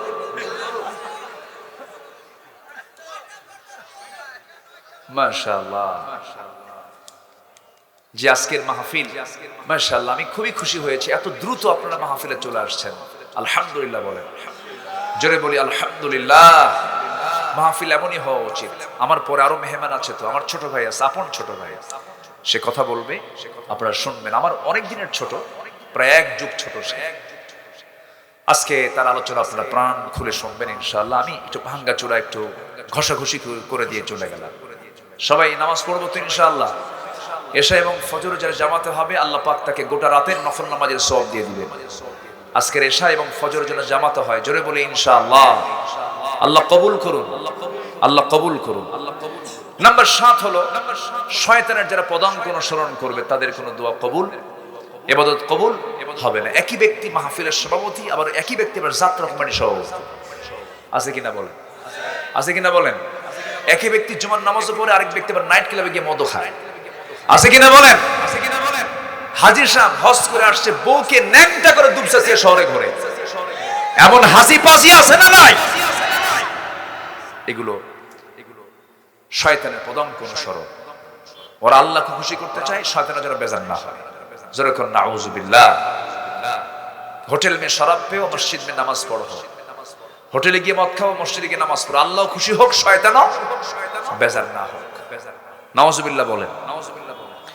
নাম্বার 8 হলো, যারা লোক দেখানো ইবাদত করবে তাদের কোনো দোয়া কবুল হবে না। আমরা কি লোক দেখানো করব না আল্লাহর জন্য করব? কার জন্য বলেন? আল্লাহর জন্য। আল্লাহর জন্য। আচ্ছা, এশার নামাজটা কি আগে হবে না শেষে হবে? 8:30। তাহলে দোয়ার তো সময় হয়ে যাচ্ছে। হ্যাঁ ঠিক আছে, আমি এটাই মাথায় রাখছিলাম। আমি এতটা খুশি আপনাদেরকে পেয়ে, আমি চরম আনন্দিত। একটা লোকের কোনো নড়াচড়া নেই, পিন পতন নীরব হয়ে কোরআন শুনছেন, বলি আলহামদুলিল্লাহ। এই জন্য এক দুপচা চাদম দিঘির যেন বিজয়ের জন্য একটা ধ্বনি আমি শুনতে পাচ্ছি, বলি ইনশাআল্লাহ।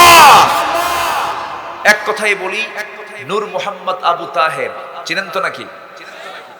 আমার চোখে, আমি আমার চোখে যতটুকু পাই, একজন ভাগ্যবান, জ্ঞানী, বুদ্ধিদীপ্ত একজন যুবকের নাম, বলি আলহামদুলিল্লাহ। সুরতে ছোট মানুষ, সুরতে কি ছোট্ট মানুষ, দেখে শুনে মনে হয় যে কেন যেন, কিন্তু যে মরিচের ঝাল বেশি, দেখি এত বড় না ছোট, তাও কি সোজা না উল্টা? উল্টা মরিচ। তো ছোট জিনিসের ঝাল একটু বেশি হয়। আল্লাহ তুমি আমার আজকের মাহফিলে যিনি প্রধান অতিথি, উনি দোয়া চেয়েছেন, এই জন্য আমি বলে ফেললাম, সবাই তার জন্য দোয়া করবেন। আল্লাহ যেন আমার নূর মোহাম্মদ আবু তাহের ভাইকে দ্বীনের জন্য কবুল করে নেন। জোরে বলি আল্লাহুম্মা আমিন। সম্মানিত ভাইয়েরা, 9 নাম্বার হচ্ছে, যারা কুফরি করবে তাদের ইবাদত কবুল হবে না। যেহেতু রেকর্ড হয় কথাগুলো, রেকর্ডের জন্য ফিনিশিং কথা একটু বলা দরকার। আর ইউটিউবার যারা এসেছেন আজকের মাহফিলে, মাশাআল্লাহ অনেক ভালো, তারা অনেক ভালো, কিন্তু কিছু কিছু জিনিস একটু কালো বানান। সেটা হলো, একটু যদি ভুল ভাল হুজুররা বলতেও পারেন, হয় না? 2 ঘন্টা বক্তৃতায় কথা বেশি যার, ভুল বেশি তার, একটু হতেই পারে।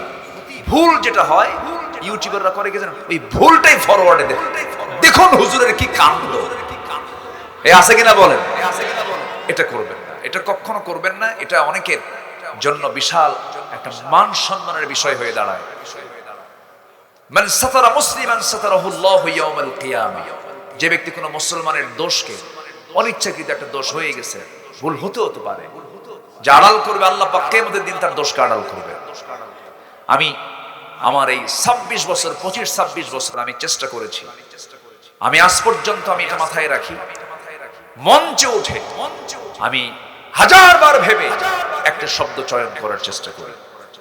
আমি ভাবি যে আমার প্রত্যেকটা কথা রেকর্ড কে করছেন। আসতে বলবেন না, কে করছেন? যদি কোনো কথা পাই বলি, না পাইলে চুপ থাকি। আজেবাজে অজানা কোনো কথা যেন আমাদের মুখ থেকে না বের হয়, কোনো খারাপ যেন কোনো শব্দ চয়ন মুখ থেকে না বের হয়। জোরে বলি আল্লাহুম্মা আমিন। এক মহিলা সেদিন আমার ফোন দিয়ে বলে, হুজুর আমার স্বামী না সকালেও তালাক দেয়, বিকেলেও তালাক দেয়, আমি কি আসি না? না কোন তো, এটা কি কোনো কথা বলেন তো? এগুলো কি কোনো আচরণ? ইমানদারদের আচরণ এগুলো হবে? হবে না। ইমানদারদের কথা হবে অত্যন্ত তাৎপর্যপূর্ণ, প্রাসঙ্গিক, মজবুত কথা হবে। দলিল লেখক যেমন দলিল লিখতে নিয়ে খুব ভাবনা চিন্তা করে লেখেন, দাগ number, CS number, MRN number, সব নাম্বারগুলো ঠিক মতো যেমন লেখেন, ইমানদাররা যখন জবান দিয়ে কথা বলবে তখন চিন্তা আগে না কথা আগে? চিন্তা আগে, এরপরে কথা। নাম্বার 10 হচ্ছে, 9 হচ্ছে কুফরি করা যাবে না। নাম্বার 10 হলো আল্লাহর সাথে মিথ্যা দৃঢ় অঙ্গীকার করে আবার তবজ্ঞার সাথে ভঙ্গ করা। এই জাতীয় আচরণ থেকে আল্লাহ পাক আমাদেরকে হেফাজত করুন।